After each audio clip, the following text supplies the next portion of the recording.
Y bien, amigos, sean todos una vez más bienvenidos a Mirada Semanal. Y bueno, una semana cargada de informaciones y muchas situaciones que se han hecho, sobre todo en el ámbito diplomático, ¿no?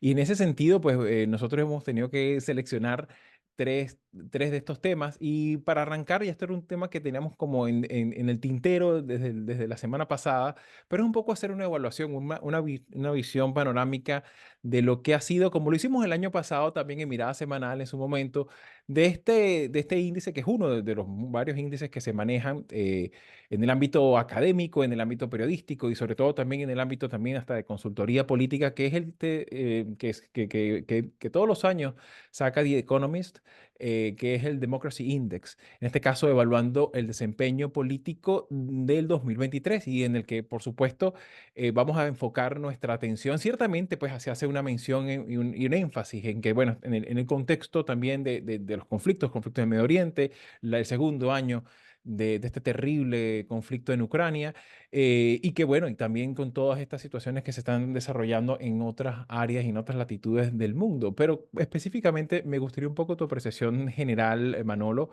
de este índice que, bueno, ciertamente en muchas ocasiones también despierta mucha controversia, no tan solo a los gobiernos, que muchas veces no les gusta ser evaluados, ¿no? O incluso ser comparados, ¿no? Sino que también en muchas ocasiones también hay aspectos metodológicos que quizás no son tan visibles para la opinión pública. Y en ese sentido, pues me gustaría un poco tu apreciación a bote y pronto de América Latina. ¿Cómo la ves 2023 en este índice?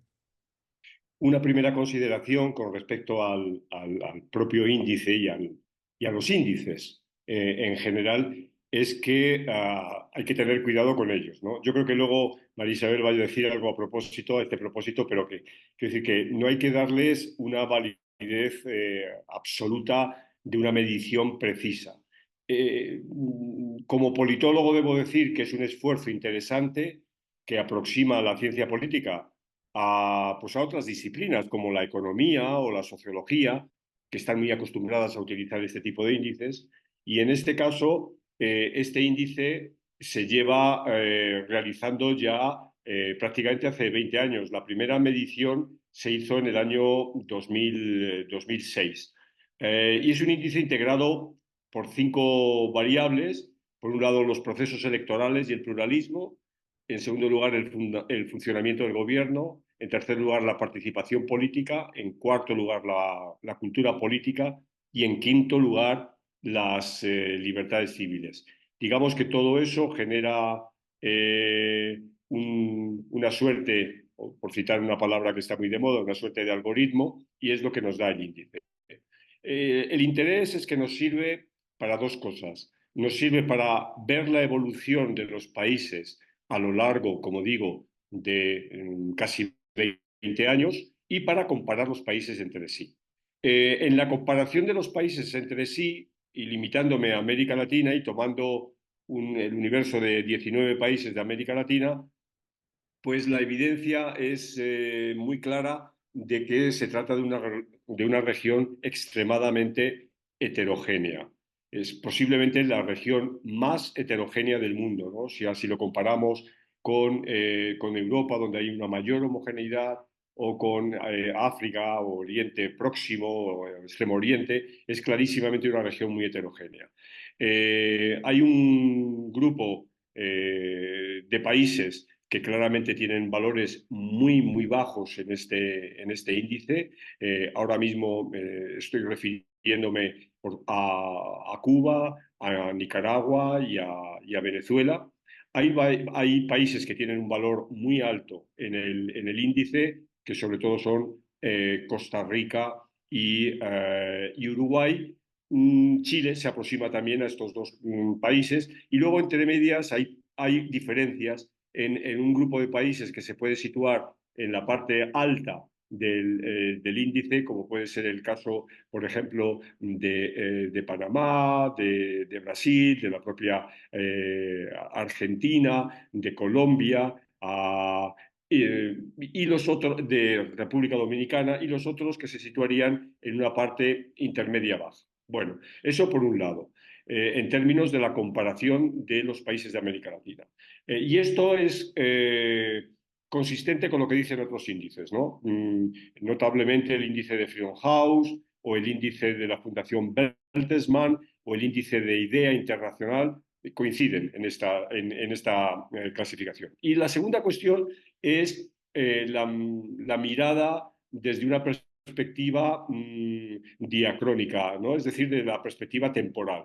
Y aquí la mala noticia pues es que el año 2023 9 de los 19 países, repito, estudiados, 9 países de América Latina de los 19, tienen el valor más bajo desde que se empezó a utilizar este índice. Es el caso, los digo rápidamente, de Bolivia, de Brasil, de Ecuador, de El Salvador, de Guatemala, de Honduras, de México, de Nicaragua y de Perú. Repito, son los países, estos 9, que tienen los valores más bajos en la serie, ¿no? O sea, digamos que es donde hoy Claro. por hoy la democracia ha sufrido un claro deterioro, repito, desde 2006. Y de estos países que he citado, el que claramente desciende más, y este descenso se profundiza realmente en los últimos 3 años,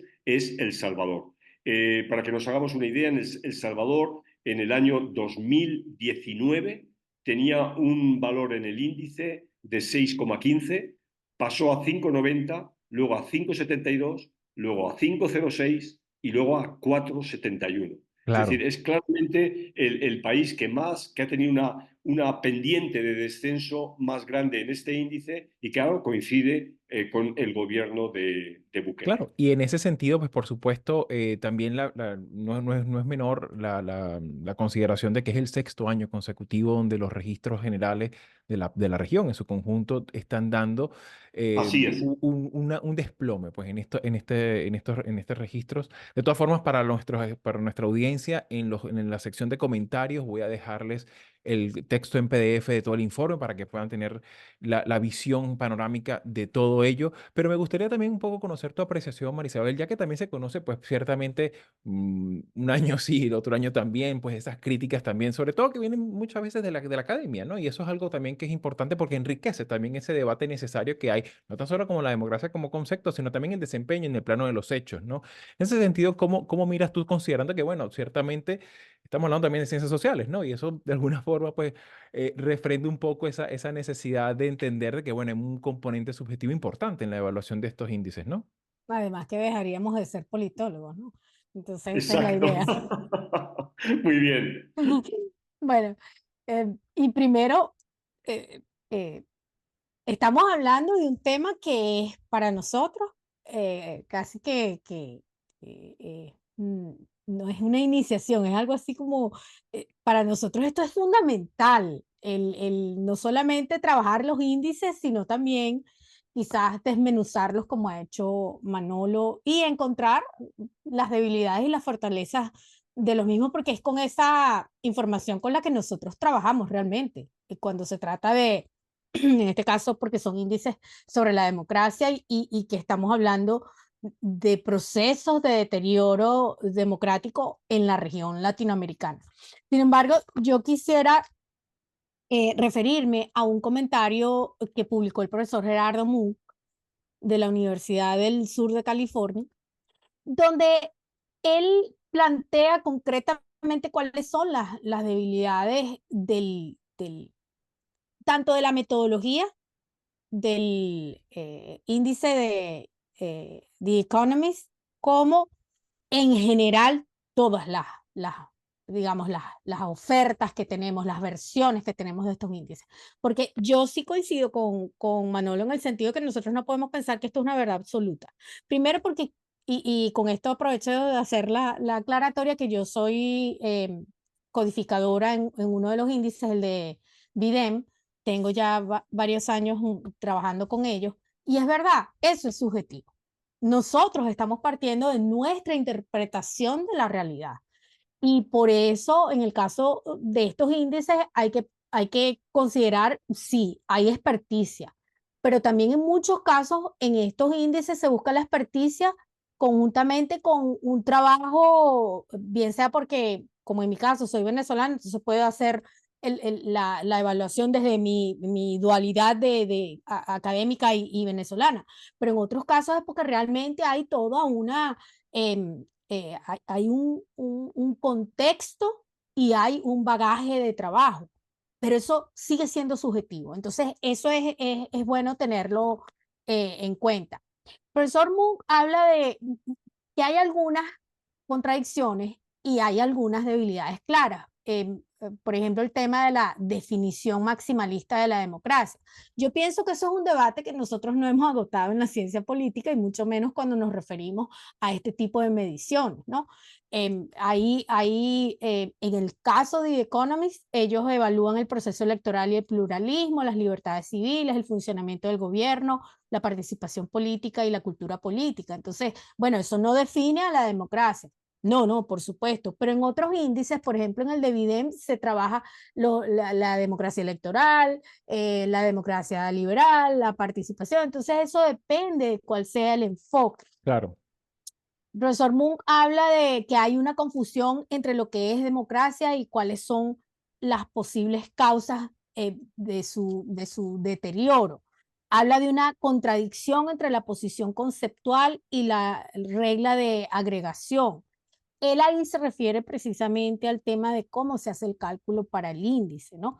Y él plantea también que hay una categoría, el uso. Se usa una categoría vaga y se usan categorías vagas y contradictorias como por ejemplo regímenes híbridos.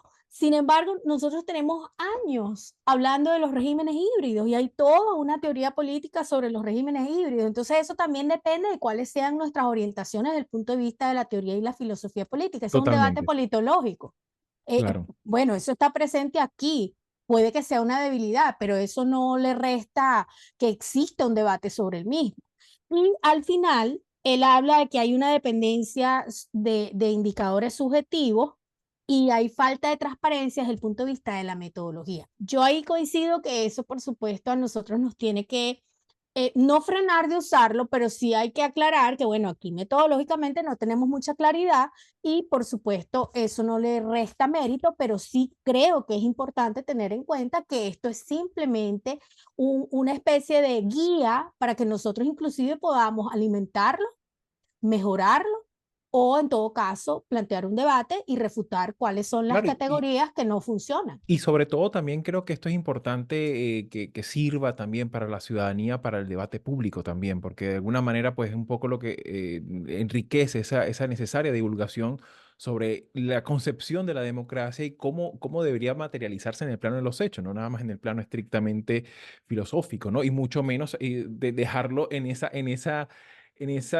vorágine que muchas veces ha conseguido en la opinión pública, pues, terreno fértil de esa toxicidad ideológica a veces tan extremista que evidentemente, pues, no contribuye a que tengamos ciudadanías mejor informadas y con mayor capacidad también de ojo crítico con el desempeño político de cada país y de nuestra región. Y por supuesto, pues, como les decía al principio, se lo voy a colocar aquí abajo para que puedan revisar y también bienvenidos comentarios si están a bien hacerlos. Si llegaste hasta aquí y te interesan estos temas, puedes ayudarnos a seguir haciendo estos vídeos dándole like, compartiendo, comentando y suscribiéndote al canal de YouTube de Latinoamérica 21.